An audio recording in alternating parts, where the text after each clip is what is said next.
So some of the other side missions, like a video game you can do I was just gonna say, yeah. in the springtime, other than walleye and turkey. This is, I mean, It is a side mission. That's well put. yeah. I guess if you're up. Well, also, this is the time of year people go up north in Michigan. Mhm. They start making their way back up and enjoying the outdoors again. And one of the reasons they go up or start getting outside is morel mushrooms. I have been morel mushroom not in recent years actually as much, but as a kid, my dad would bring me a lot to go morel mushroom hunting up north. Yeah, and man, we would kill it. It was great. Is it a Michigan thing? No. I don't think I've ever heard of it till about 7 years ago. There's other states that do it. It's just I think They're actually really good in the South. Not the South, like Missouri. They get them like the size of your frickin' head. Yeah, there's there's websites too that is a map when the season starts coming around. You can like say where you found or like that you're seeing them in the general area of geocaching. Yeah, essentially, it's like letting people know and you can, if you pay attention to it, you can see it moving its way north as it starts to get further into spring. Okay. Because of the melt off and everything, but Michigan's a good place for morels because a lot of the trees we have, morels like, as well as we have the right like climate for it. They say you need moisture because mushrooms are a fungus, but you need snowy winters and rainy springs, and we have that. Yeah, we do. And you need soil that is good at staying moist, but isn't like doesn't drain well. Right. And Michigan's kind of sandy-ish, it drains well, and there's specific places around the state you can go, but a lot of people don't want to give up their spots because it's kind of like once you find it, you wouldn't ask someone where they go deer hunting specifically if they're on public land, like, oh, where are you going for all the deer? It's or like where's your fishing spot? Yeah, or stuff ducks. like that. It's like people hold it tight, but some of the advice I read was talk to old people about it because they're usually willing to give up their spot because they're not doing it as much. Yeah, so use old people. Got it. Yeah, they're digging their graves, so who cares? They will be eaten by fungus very soon. So some of the trees that you should watch out for are oak, elm, ash, and aspen trees, as well as burn sites. And on the edges. When you say watch out for. So watch out for those. Know your trees, and look for those trees specifically because the morel mushrooms tend to grow around those trees. Okay. As well as burns or on the edges of wooded lots, in those places that have the right moisture and everything. And along with the right moisture, you also need ground temperature. Ground temperature, I think, should be around 50-ish degrees, and you can usually look that up, the temperature of the ground, or you can get a ground thermometer. Yep. Plug it in. And then the outdoor weather, like the temperature of the air, should be 40 at night and 60 during the day. That's roughly the temperatures it needs to be to create the right environment for morels to grow. So that's about right now for us. And this is why you're saying right now, because there's only a short window. Very short. Where you can find them. You're not going to be finding them in July. No. I mean, I'm sure it's happened. Right. Maybe. If you go, I don't know. I'm sure it's happened. Let's see. Oh, that's it. Okay, so verpas. Verpas they look like a morel mushroom, and they look like a morel mushroom. But if you eat them, it's not going to end up good because they're really bad for you and poisonous, I guess, and they can kill you or give you seizures or make you super sick, and people have been super messed up by them. And the difference between a morel and a verpa is, when I looked it up, there's actually quite a few differences, but just based on looking at it, the morels there's the stalk that comes up out of the ground, and then it has the mushroom cap on top. So the stalk will immediately turn into that mushroom cap on top, come out, and then move up. Versus the verpa has the stalk, and the cap essentially like sits on top of that. It's like a skirt. The old term is like everyone always says, like, if it's a classy girl, you won't be able to see up her skirt, so you can eat it. If you can see up the skirt easily, you shouldn't. Well, I didn't mean like. I guess. Huh? Hey-o. No. But if she's a classy girl, you won't be able to see up the skirt, so you're safe. But if you can see up the skirt easily, then you should need it. You should not. Should not. It'll Should kill you. not. It'll actually The kill you. Verpa. It'll kill you. It's a Verpa. Okay. But when I was doing more research on it, they were saying that the Verpas, if you're not good at recognizing a lid sitting on top of a stalk, which seems relatively easy to me, you can also identify them by how delicate they are. They're much more delicate than an actual Morel, and they'll almost like wither away and fall apart in your hands. It's almost like a melting feeling. Yeah, The way they're that like super mushy. Yeah. Okay. And then the other thing is if you cut them open, say you picked it thinking it was a Morel, and you cut it open, on the inside of them, there's usually a cotton spore type. Yeah, it's like a cotton candy type material in the stalk, and so that's another stringy-ish. Yeah, kind of like that. That's another indicator of it Hey, being man.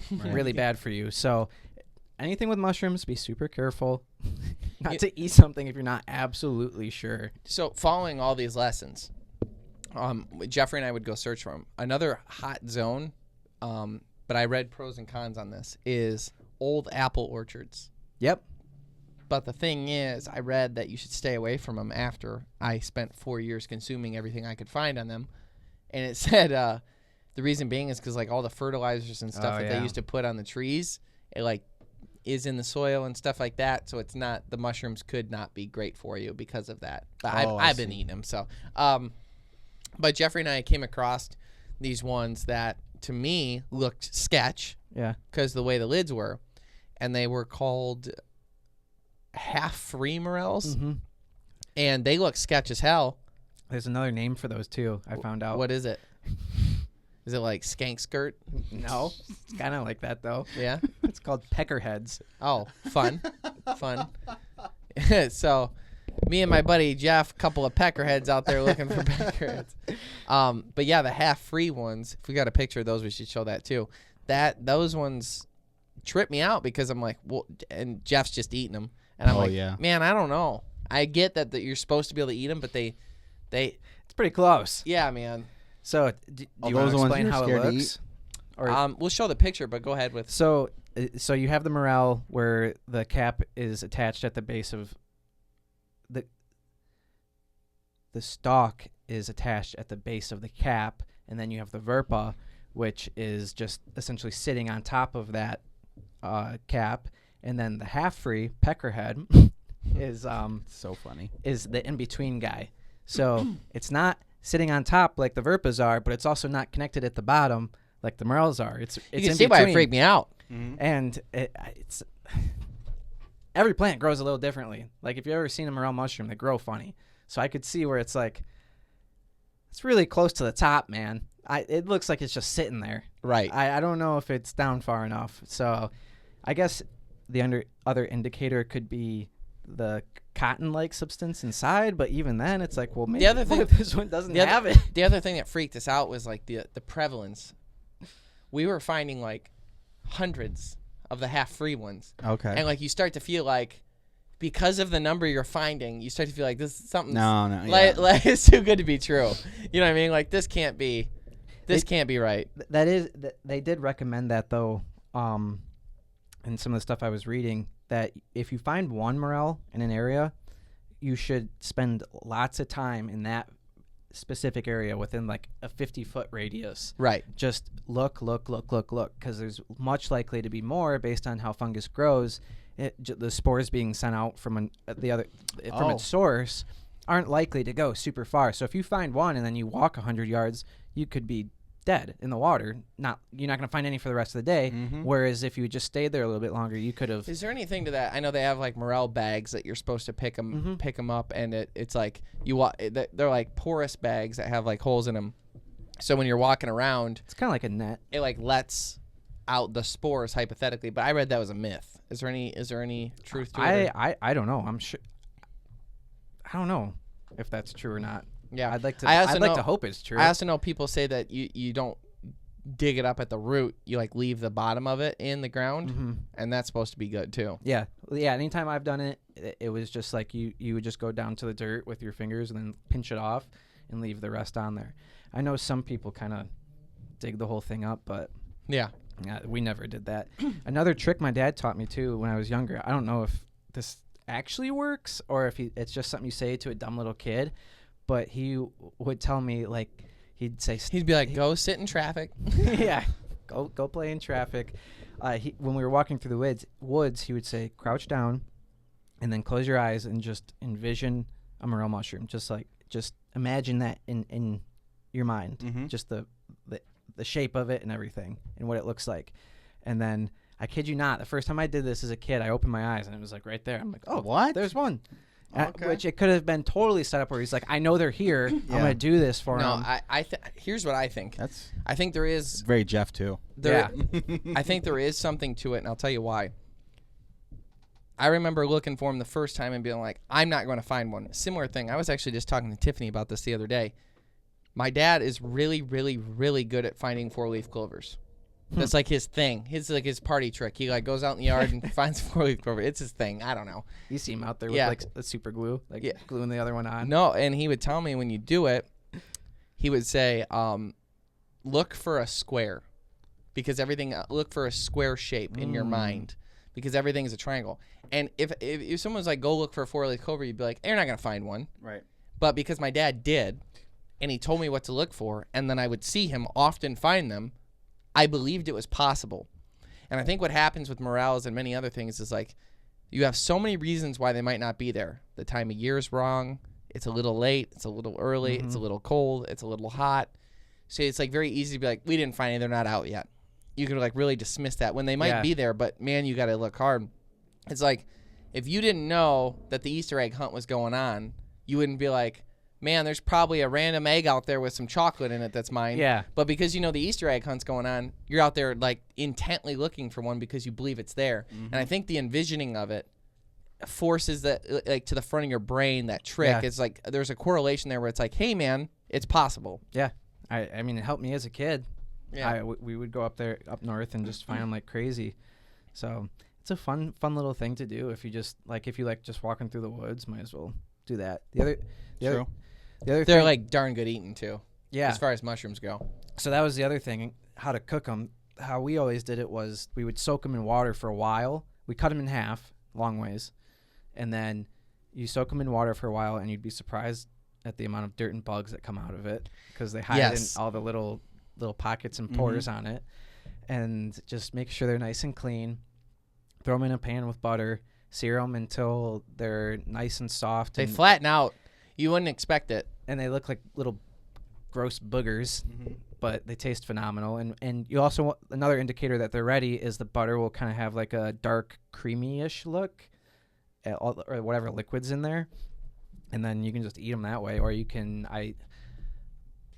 unami. Is that a sauce? I don't know. You're dangerously close to another word, so I don't know where you're headed. You gotta tell me. I'm not. I haven't heard that one. I think close to it. I think there's a sauce I was reading about that people like to put on them. Gochujang?